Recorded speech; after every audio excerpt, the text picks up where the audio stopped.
మతిలేని మాధవుడు. చంద్రనగరం శివారులో ఒక పేద విధవరాలుండేది. ఆమె నానా అగచాట్లు పడి ఎలాగో జీవితం నెట్టుకొస్తూ ఉండేది. ఆమెకు మాధవుడని ఒక్కడే కొడుకుండేవాడు. అయితే వాడు వట్టి మందమతి, సోమరిపోతూ. అందుచేత వాడు తల్లికి ఎందుకు పనికి మాలినవాడైపోయాడు. వాడు ఇతర విధాల మంచివాడే, సాధువు, సద్భావాలు కలవాడు, సరదా అయినవాడు. అయినప్పటికీ వాడి విషయమై తల్లికి బెంగే తప్ప సంతోషం ఉండేది కాదు. తల్లి వాడికి ఏదైనా పని చెబితే అది వాడి బుర్రకెక్కేది కాదు. చెప్పిన మాట వినిపించుకోకుండా వాడి ఆనందంలో వాడు ఉండేవాడు. ఒకవేళ దారి తప్పి తల్లి చెప్పిన పని చెయ్యటం మొదలు పెడితే పనంతా పాడు చేసేవాడు. ఒకరోజు మాధవుణ్ణి తల్లి వంట చెరుకు కొట్టుకు రమ్మన్నది. మూడోసారి చెప్పిన మీదట వాడికి తల్లి మాట అర్థమైంది. అప్పుడు వాడు గొడ్డలి భుజాన పెట్టుకుని ఆడుతూ పాడుతూ అడవికి బయలుదేరాడు. అడవికి పోవాలంటే ఒక మైదానం మీద నుంచి పోవాలి. ఆ మైదానం మీద మాధవుడికి 3 యువకులు ఎర్రని ఎండలో పడుకుని నిద్రపోతూ కనిపించారు. పాపం వాళ్ళు ఎండలో నిద్రపోతున్నారే అని జాలి కలిగి మాధవుడు ఆ మైదానంలోనే ఉన్న ఒక చెట్టు కొమ్మలు గబగబా నరికి తెచ్చి నిద్రపోయే వాళ్లకు నీడ వచ్చేటట్టు ఆ కొమ్మలను నేలలో పాతాడు. వాడా పని పూర్తి చేసి అడవికేసి బయలుదేరబోతుండగా ఆ 3 యువకులు నిద్రలేచి, మాకు ఈ నీడ ఎందుకు ఏర్పాటు చేశావు అని అడిగారు. ఎండ జాస్తిగా ఉంది, సుఖంగా నిద్రపోతారు కదా అని అన్నాడు మాధవుడు. నువ్వు చాలా మంచివాడివి, నువ్వు కోరుకున్నదల్లా అవుతుందిలే పో అన్నారు వాళ్ళు. నిజానికి వాళ్లకు అలాంటి వరం ఇచ్చే శక్తి ఉంది. ఎందుకంటే వాళ్ళు దేవతా పురుషులు. అయితే మాధవుడి మట్టితల్లోకి ఏదైనా కోరుకోవాలన్న ఆలోచన రానేలేదు. వాడా 3కి దండం పెట్టి తిన్నగా అడవికి వెళ్ళి వెర్రెత్తినట్టు అదే పనిగా కట్టెలు కొట్టసాగాడు. చివరికి అవన్నీ పోగేసి కట్టేసరికి ఆ మోపు వాడు మొయ్యగలదానికి 4 గింతలయింది. దాన్ని వాడు 1 అంగుళం కూడా ఎత్తలేకపోయాడు. ఏం చెయ్యటానికి పాలుపోక వాడు ఆ మోపు మీద ఎక్కి కూర్చుని, దీన్ని నేనింటికి మోసుకుపోలేను గనక ఈ మోపు నన్నింటికి మోసుకుపోతే ఎంత బాగుండు అనుకున్నాడు మనసులో. వెంటనే ఆ మోపు గాలిలోకి లేచి మాధవుణ్ణి మోసుకుని అతి వేగంతో వాడి ఇంటికేసి బయలుదేరింది. అది రాజవీధి గుండా పొయ్యేటప్పుడు రాజకుమార్తె ప్రభావతి మాధవుణ్ణి వాడు సవారీ చేస్తున్న కట్టెల మోపును చూసి విరగబడి నవ్వింది. మాధవుడు తలపైకెత్తి కిటికీ వద్ద నిలబడి తన్ని చూసి నవ్వే ప్రభావతిని చూసి, నన్ను చూసి నవ్వుతావా? నీకు మొగుణ్ణి అయినప్పుడు నీ సంగతి చెప్పకపోతానా అనుకున్నాడు. తాను ఏది కోరుకున్నా అది జరిగి తీరుతుందన్న జ్ఞానం అప్పటికీ వాడికి లేదు. అయినా ఆ శక్తి పనిచేస్తూనే ఉంది. దాని మహిమ వల్ల రాజకుమార్తె ఆ క్షణంలోనే నవ్వటం మానేసి ఆ కిటికీ దగ్గర దిగులుగా నిట్టూర్పులిచ్చుతూ ఉండిపోయింది. చెలికెత్తలు ఆమె దిగులుకు కారణం తెలుసుకోలేక ఆ దిగులు పోగొట్టడం మొదలే చేతకాక వెళ్లి రాజుగారితో సంగతి చెప్పారు. రాజు వచ్చి తన కుమార్తెను చూస్తూనే, దిగులుగా ఉండకేం చేస్తుంది, దానికి పెళ్ళీడు వచ్చింది, పెందలాడే పెళ్లి చేసేయాలి అనుకుని పైకి, అమ్మా నీకు పెళ్లి చేసేద్దాం అనుకుంటున్నాను, రాజకుమారుల్లో నీకు నచ్చిన వాడెవడైనా ఉంటే చెప్పు అన్నాడు.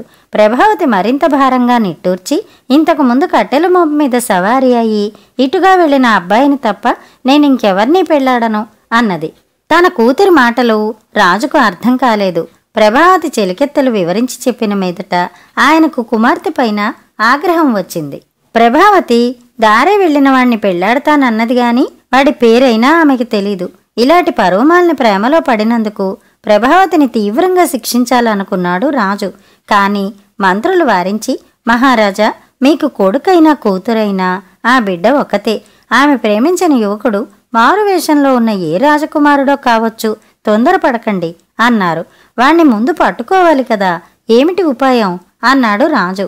నగరంలోని వివాహయోగ్యులైన యువకులందర్నీ ఆహ్వానించి విందు ఏర్పాటు చెయ్యండి. వచ్చిన వారిలో తాను పెళ్లాడగోరిన వాణ్ణి రాజకుమార్తె సులువుగా గుర్తుపట్టుతుంది అన్నారు మంత్రులు. రాజు సరేనని నగరంలో ఉండే ఉన్నత కుటుంబాలకు చెందిన పెళ్లి కాని యువకులందరికీ రాజభవనంలో విందు ఏర్పాటు చేసి, వీరిలో నువ్వు పెళ్లాడగోరిన వాడెవడో చెప్పు అని కుమార్తెతో అన్నాడు.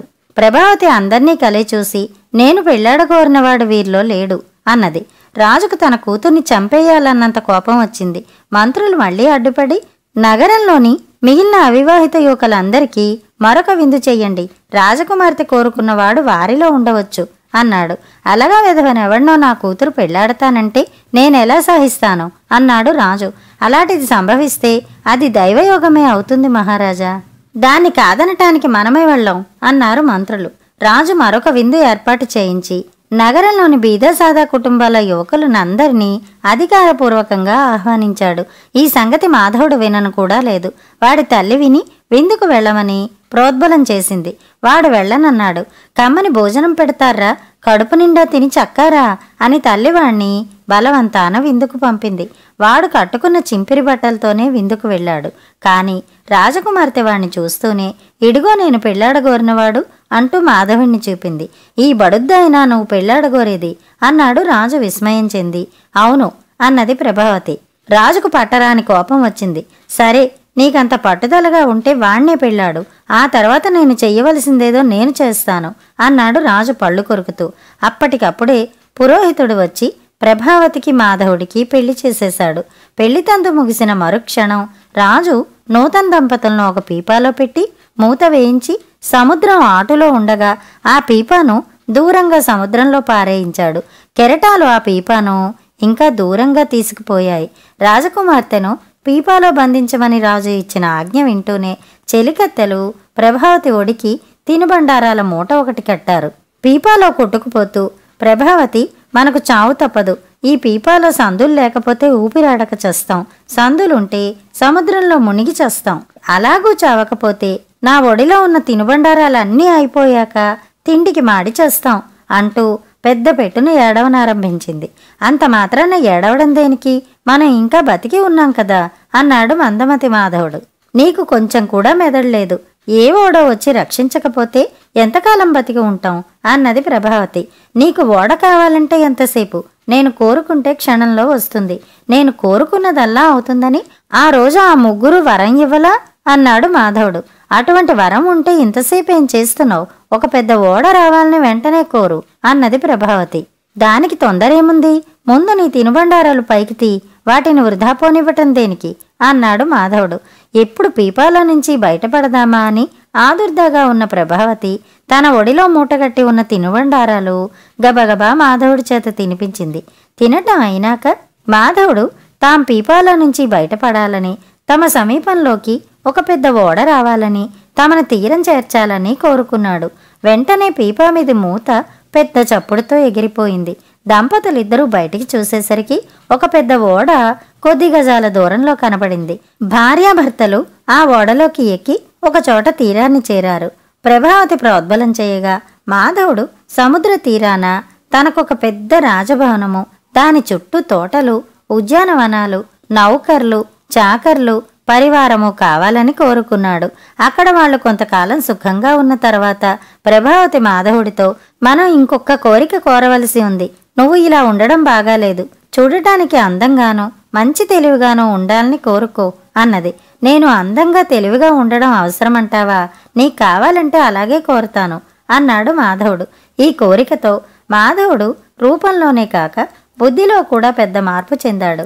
ఇక అతనికి అడుగడుగున భార్య ప్రోద్బలం అవసరం లేకపోయింది. తనకున్న శక్తితో అతను ఒక రాజ్యం సంపాదించుకుని ప్రజలందరినీ సుఖపెట్టడమే కాక తన భవనంలో పనిచేసే నౌకర్లకు వీలైన మట్టుకు శరీరాయాసం కూడా లేకుండా చేశాడు. ప్రభావతిని, ఆమె భర్తను సముద్రంలోకి తోయించిన తర్వాత రాజు తన తొందరపాటుకు చాలా పశ్చాత్తాపపడ్డాడు. కొన్ని ఏళ్ల అనంతరం ఆయన వేటకు వచ్చి దూరాన ఒక కొత్త రాజభవనం ఉండడం గమనించి అదెవరిదో కనుక్కుందామని వెళ్ళి తన కుమార్తెను తిరిగి కలుసుకుని పరమానందం చెందాడు. మాధవుడు తన తల్లిని తెప్పించుకుని ఆమెకు ఏ లోటు లేకుండా అన్ని ఏర్పాట్లు చేశాడు. ముసలితనం ఆమెకు సుఖంగా గడిచిన మాట నిజమే గాని ఆ ఇంటి వాళ్ళు తన కొడుకు కోడలు అని ఆమె నమ్మలేకపోయింది. అప్పుడప్పుడు ఆమె తన కొడుకును తలుచుకుని పిచ్చి విధవ ఏమైపోయాడో అని విచారపడేది. కథ కంచికి మనం ఇంటికి.